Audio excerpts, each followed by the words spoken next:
Hello guys, আসসালামু আলাইকুম। কেমন আছেন সবাই? আশা করি আপনারা ভালো আছেন। এই যে দেখুন, মাশমিনের দুইটা প্লেন আছে। এই দুইটা প্লেন আমরা বাইরে ফেলবো। দেখুন, A4 সাইজের পেপার ভালো নাকি কাগজ ভালো, সেটা আপনারা পরেই বুঝতে পারবেন। মাশমিন, তুমি দুইটা পেজ ফেলবা, 10-এ কত দিবা? এরা দর্শকদের বলবা। আচ্ছা, ঠিক আছে। এই দুইটা পেজকে আমরা বাইরে ফেলবো, দেখি কোনটা ভালো। মাসমিন, আমি 1 2 3 বলবো, তুমি যদি 1 2 3 এর মধ্যে ফালাতে পারো তাহলে আমি তোমার পুরস্কার দিব।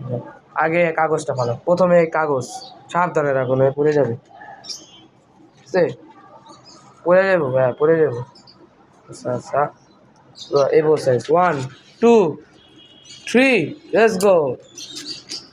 দাঁড়াও 1 মিনিট। 1 2 3। এরা পুরা বেকার হয়েছে, তারপর আমি তো এরা উঠাও তো। বেকার হয়ে গেল। এরা ফালাও ফালাও। উ